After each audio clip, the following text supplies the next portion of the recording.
பேரிழந்தூர் அர்-ரஹீமிய்யா Arabic கல்லூரி. உங்கள் ஆண் பிள்ளைகள் 7 ஆண்டுகளில் ஆலிம் பட்டத்துடன் பிகாம், பிபிஏ, பிஏ டிகிரிகளும் பெற்று சிறந்த ஆலிமாக வெளிவர இன்றைய தொடர்பு. அல்ஹம்துலில்லாஹி ரப்பில் ஆலமீன் வஸ்ஸலாத்து வஸ்ஸலாமு அலா சய்யிதில் முர்ஸலீன் வ அலா ஆலிஹி வ அஸ்ஹாபிஹி அஜ்மஈன். قال الله تعالى في القرآن العظيم والفرقان المجيد. அன்வர் தி நஜரத் அப்படி முன்னாடி بعد أعوذ بالله من الشيطان الرجيم بسم الله الرحمن الرحيم. إذ ابتلى إبراهيم ربه بكلمات فأتمهن وقال النبي صلى الله عليه وسلم أدبوا أولادكم وأحسنوا عذابكم إن أولادكم هدية إليكم أو كما قال عليه الصلاة والسلام. صدق الله مولانا العظيم وصدق رسوله النبي الكريم ونحن على ذلك من الشاهدين والشاكرين والحمد لله رب العالمين. புகழ் அனைத்தும் அல்லாஹ் ஒருவனுக்கே. சாந்தியும் சமாதானமும் கண்மணி ரசூலுல்லாஹி ஸல்லல்லாஹு அலைஹி வஸல்லம் அவர்களின் மீதும் அவர்களை பின்பற்றி ஒழுகிய சஹாபாக்கள், தாபிஈன்கள், தபஅத் தாபிஈன்கள், சுஹதாக்கள், சாலிஹீன்கள், நாதாக்கள், நல்லவர்கள், குறிப்பாக நம் அனைவரின் மீதும் அல்லாஹுவின் சாந்தியும் சமாதானமும் என்றென்றும் நின்று நிலவட்டுமாக. ஜமாஅத்துல் உலமா சபையும் நூருல் இஸ்லாம் ஜமாஅத்தும் இணைந்து நடத்துகிற இந்த முப்பெரும் விழாவினுடைய தகுதிமிக்க தலைவர் ஹஜ்ரத் கிப்லா அவர்களுக்கும், நிகழ்ச்சியின் முத்தாய்ப்பாய் இங்கு அற்புதமான கருத்துக்களை சொல்வதற்காக வருகை தந்திருக்கிற எங்களுக்கெல்லாம் முன்மாதிரியாக இருக்கிற கண்ணியத்திற்குரிய அபுத்தலாஹில் ஷேக் அப்துல்லா ஜமாலி ஹஜரத் கிப்லா அவர்களுக்கும், நிகழ்ச்சியை அழகாய் தொகுத்து வழங்கிக் கொண்டிருக்கிற பள்ளியினுடைய தகுதிமிக்க இமாம்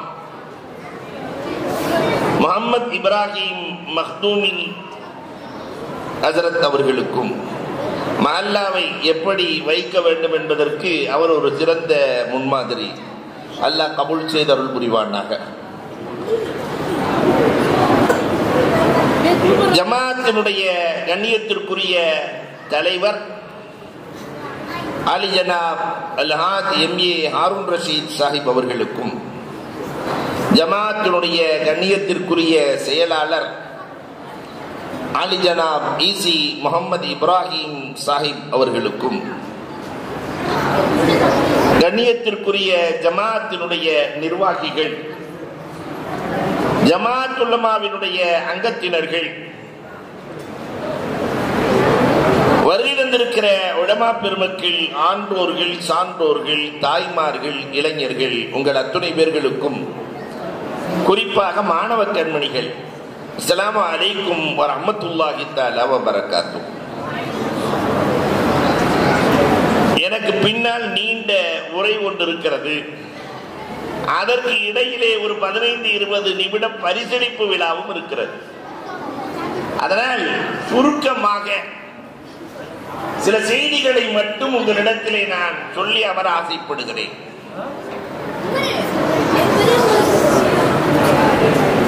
அன்பிற்குரியவர்களே, இங்கு முப்பெரும் விழா கல்வியிலிருந்து துவங்குகிறது. மார்க்கம் கல்வி குறித்து என்ன பேசுகிறது, குர்ஆன் குறித்து என்ன பேசுகிறது, வந்திருக்கிற தாய்மார்கள் குறித்து என்ன பேசுகிறது, இந்த மூன்றையுமே சேர்த்து குறுகிய நேரத்திலே இன்ஷா அல்லாஹ் முடித்துக் கொள்ளுவேன் என்ற உத்தரவாதத்தோடு, அல்லாஹ் ரப்பல் ஆலமீன் மனிதனை படைப்பதற்கு முன்னால் கல்வியை பேசுகிறான். அல்லம ஆதமல் அஸ்மாஅ குல்லஹா. ஒவ்வொரு நபிக்கும் அல்லாஹ் கல்வி கொடுத்ததை பேசுவான். கல்வியை வைத்துத்தான் இந்த சமூகம் படிப்படியாய் முன்னேறியது. கல்வி இல்லாததால் 2000 ஆண்டுகளுக்கு முன்னால் பூனையும் யானையும் எப்படி இருந்ததோ அப்படியே இருக்கிறது. எந்த மாற்றமும் இல்லை. கல்வி வந்தது, வளர்ச்சியை கண்டோம். இந்த கல்வி இன்றைக்கு எப்படி இருக்கிறது என்பதை குறித்து நாம் யோசிக்க வேண்டும்.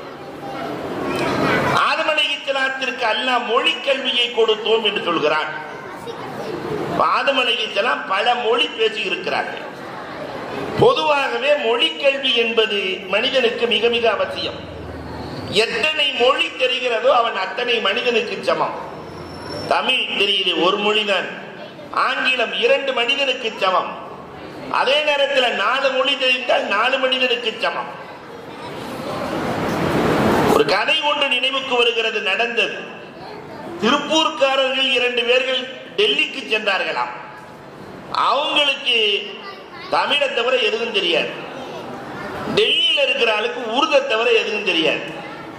கடுமையான பசி. ஹோட்டல்ல போய் உட்கார்ந்தாச்சு. ரொட்டி கொண்டு வாண்டிருக்கிறார். நம்மால் தமிழ்நாட்டில இருந்து போனார். பொதுவா நம்ம ஊர் பழக்கம், ரொட்டி கேட்டா புரோட்டா கேட்டா கூடையே சேர்த்து சால்னா ஊத்துவாங்க. ஆனா திருப்பூர்காரர்களுக்கு சால்னான்னு சொல்ல வரவே வராது. சாமிரில் எதிர்த்து கோச்சுக்குவானா. அவங்க சாறுன்னு சொல்லுவாங்க. பருப்பு சாறு, புளிச்சாறு, இந்த சாறுன்னு தான் சொல்லுவாங்க. ரொட்டி வந்துருச்சு, சால்னா வரல. அதனால அந்த திருப்பூர்காரர் சொன்னாலாம் சார் கொண்டு வந்து. அவனுக்கு தான் புரியாது தமிழ். சாருன்னு 4 ரொட்டியை கொண்டு வந்து போட்டுக்கிறான். என்ன சார் கொண்டு வந்த பக்கத்தில் இருக்கிற நண்பன் சேண்டு தலையில் அடிச்சானா. உருதுல சேன்னா 6ன்னு அர்த்தம். இன்னொரு 6 ரொட்டியை கொண்டு வந்து போட்டானா. முதல்ல பக்கத்தில் இருக்கிற சொன்னா மாப்பிள்ள வாயை திறக்கவே திறக்காத, ரொட்டி வந்து விழுந்துகிட்டே இருக்கும். அப்ப பாதி தெரியவில்லை என்றால் நிறைய சிக்கல்களை சந்திக்க வேண்டியிருக்கும். ஆதம் அலைஹிஸ்ஸலாத்திற்கு மொழி கல்வியை கொடுத்தோம். அல்லம்தனி மின் தஅவீலில் ஹாதீஸ், கனவுக்கலையை யூசுப் அலைஹிஸ்ஸலாத்திற்கு கொடுத்த அல்லாஹ். அல்லம்னா மன்திகத் தய்ர், பறவைகள் பட்சிகள் பேசுகிற பேச்சையெல்லாம் அறிகிற ஆற்றலை நபியினா சுலைமான் அலைஹிஸ்ஸலாத்திற்கு கொடுத்த அல்லாஹ். அந்த பூமி இருக்கிறது அல்லவா, பைத்துல் முக்கத்தஸ் பூமி, அந்த மண்ணுக்கு ஒரு ஆற்றல் இருக்கிறது. பறவை பட்சிகளின் பாதையை கூட அறிகிற அளவிற்கு கல்வி ஞானம் அங்கு கிடைக்கும் என்ற ஆற்றல் இருக்கிறது. உள்ளே ஒரு செய்தியை அல்லாஹ் ஒளித்து வைத்திருக்கிறார். தாவூத் அலைஹிஸ்ஸலாத்தை பற்றி பேசுகிற அல்லாஹ், அல்லம்னாஹு சுன்அத்தல் லபூஸ், இரும்பை உருக்கும் ஆற்றலை கொடுத்தோம் என்று கல்வியை பேசுவான். கண்மணி நாயகத்தை பற்றி சொல்லுகிற போது சொல்லுகிறான், அல்லமக்க மாலம் தக்கும் தஅலம், அவர்களுக்கு எல்லாம் ஒவ்வொரு கல்வியை கொடுத்தோம், ஆனால் உங்களுக்கு எல்லாம் கொடுத்து விட்டோம் என்று அல்லாஹ் பேசுகிறான். அல்லமக்க மாலம் தக்கும் தஅலம். அல்லாஹ் தான் ஆசிரியர். அல்லாஹ்வுக்கு என்ன கல்வி எல்லாம் தெரியுமோ அத்தனை ரசூலுக்கு கொடுத்துட்டான் அல்லாஹ். அதனால் தான் இந்த உம்மத்தில் மட்டும் எல்லா துறைகளிலும் தேர்ச்சி பெற்றவர்கள் இருக்கிறார்கள். அல்யோம் அக்மல்து லக்கும் தீனக்கும் வ அத்மம்து அலைக்கும் நிஅமதி, நிஅமத் பூர்த்தியாக்கப்பட்ட மார்க்கத்தில் நாம் இருக்கிறோம். கல்வி முழுவதும் இந்த உம்மத்திற்கு வழங்கப்பட்டிருக்கிறது. அன்புக்குரியவர்களே, இந்த கல்வி சீராக ஆக வேண்டுமானால் அதற்கு ஒழுக்கம், குர்ஆனின் மூலமாக அல்லாஹ் கல்வியை கொடுத்த அல்லாஹ் ஒழுக்கத்தையும் சேர்த்து சேர்த்து கொடுத்தான். அதனாலதான் சஹாபாக்கள் எல்லாம் மாக்களாக இருந்தவர்களை கல்வி அதோடு சேர்த்து ஒழுக்கம். ஆனா இன்னைக்கு அந்த ஒழுக்கத்தில் தாய்மார்களை நாம் எப்படி இருக்கிறோம் என்பதை எண்ணி பார்க்க வேண்டும். வீட்டில் இருக்கிற எல்லா தாய்மார்களும், அம்மாபாளையம் மஸ்ஜித்ல அப்படி இல்லை, தான் பிள்ளைய சாப்பிடும் போது செல்போனை கையில கொடுக்கிற தாய்மார்கள் உலகமெல்லாம் இருக்கிறார்கள். இந்த ஜங்ஷன் ஜமாத்துல மட்டும் இல்லைன்னு சொன்னாங்க இல்லையா? அப்ப அன்பிற்குரியவர்களை எல்லா செல்போன் இருந்தால்தான் வேலை நடக்கிறது. பிள்ளைகளுக்கு நபிமார்களின் வரலாறு, வழிமார்களின் வரலாறு, இறைநேசர்களின் வரலாறு இவைகளை சொல்லி ஒழுக்கத்தை ஊட்டுவதற்குத்தான் இந்த மதரசாக்கள் தேவை. நம்ம மஹல்லாவில் இருக்கிற குழந்தைகளின் அளவுக்கு, விகிதாச்சாரத்தின் அளவுக்கு 1000 வீடுகள் இருந்தால் 2000 குழந்தைகள் இருக்கிறார்கள் என்று பொருள். 2000 குழந்தைகள் அதுல வாலிபத்தை அடைந்தவர்கள் ஒரு 500 பேரை வச்சுக்கிட்டா கூட 1500 பேர் படிக்க வேண்டும் 3 மஹல்லாக்களிலும். ஆனால் இங்கே எத்தனை பேர் படிக்கிறோம் தாய்மார்களே? வெறும் கல்வியால் எந்த பயனும் இல்லை. இன்றைக்கு இருக்கிற கல்வி எல்லாம் டாக்டர் ஆயிடுறாரு, இன்ஜினியர் ஆயிடுறாரு, வக்கீல் ஆயிடுறாரு, கடைசி வரைக்கும் மனுஷனாக ஆகிறதே இல்லை. எல்லாம் மணி மைண்டோடு பண மைண்டோடு செல்லக்கூடிய இந்த சூழலில் ஒழுக்கத்தையும் பண்புகளையும் அகலாக்குகளையும் நாகரீகத்தையும் சொல்லித் தருவதற்குத்தான் இந்த மக்தப் மதரசாக்கள். 1000 வரலாறுகளை சொல்லலாம். அனஸ் ரலியல்லாஹுவினுடைய அம்மா உம்மு சுலைம் ரலியல்லாஹு தஆலா யாரிடத்திலே கொண்டு போய் பிள்ளையை விடுவது என்று யோசித்தார்கள். பொருத்தமாக சேர்த்தார்கள். அந்த பிள்ளை உருப்படியாக உருவானார்கள். இன்னைக்கு நம்ம பையனை எங்க போய் சேர்க்கிறது? டெல்லி கார்வென்ட்ல சேர்க்கலாமா, அல்லது ஊட்டியில சேர்க்கலாமா, கொடைக்கானல்ல சேர்க்கலாமா? இங்க இன்னிலா அஸ்அலுக்கும் அலைஹி அஜ்ரா, காசே இல்லாமல் ஒழுக்கத்தோடு பண்புகளோடு பண்பாடுகளோடு உருவாக்குகிற இடத்தை விட்டுவிட்டு ஊரே சுற்றி அலைகிற நிலை இன்றைக்கு நம்முடைய இல்லங்களில் இருக்கிறது. அதனால தாய்மார்களே, நீங்கள் கொஞ்சம் கவனத்தோடு கேளுங்கள். நம்முடைய பிள்ளைகளுக்கு வெறும் கல்வியால் எந்த பயனும் இல்லை. அந்த கல்வியில் அகலாக் இருக்க வேண்டும், ஆதாபுகள் இருக்க வேண்டும், பண்பாடுகள் இருக்க வேண்டும். அதனால பிள்ளைகள் மதரசாவுக்கு வந்தா மட்டும்தான் அது சரியா. அதே மாதிரி வீட்டில் இருக்கிற தாய்மார்களுக்கு ஒரு செய்தியை சொல்லுவேன். இன்றைக்கு நிறைய தாய்மார்களினுடைய சூழல் எப்படி இருக்கிறது என்றால், கணவனிடத்திலே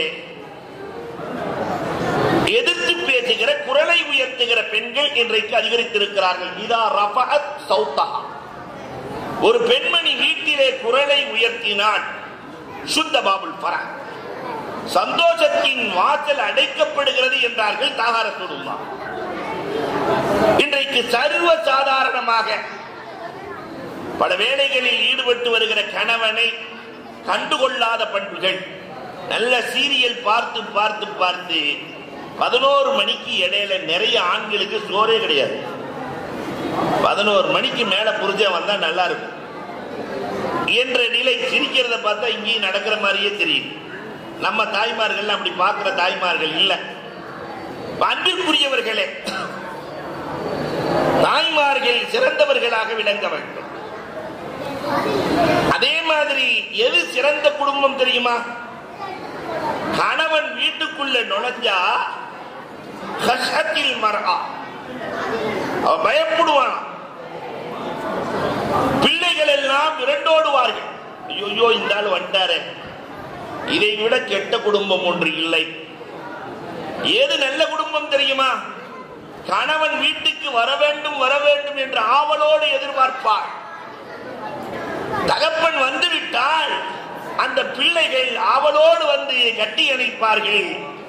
இது நல்ல குடும்பம் என்று தாஹா ரசூலுல்லாஹி ஸல்லல்லாஹு அலைஹி வஸல்லம் அடையாளம் சொல்லி இருக்கிறார்கள். அப்ப நல்ல குடும்பத்தை உருவாக்குவதற்கு நல்ல மக்தப் தேவை. இங்கிருந்துதான் துவக்கம் பெறுகிறார்கள். அந்த வேலையை இங்கு மிக அற்புதமாக செய்து கொண்டிருக்கிறார்கள். அல்லாஹ் ரப்பல் ஆலமீன் இந்த பணிகளை கபூல் செய்தருள்வானாக. நம்முடைய மஹல்லாவையும் நம்முடைய குடும்பத்தையும் அல்லாஹ் சீராக்கி தருவானாக என்று கூறி வாய்ப்புக்கு நன்றி கூறி விடைபெறுகிறோம். வாகுரு தஅவானா அல்ஹம்துலில்லாஹி ரப்பில் ஆலமீன்.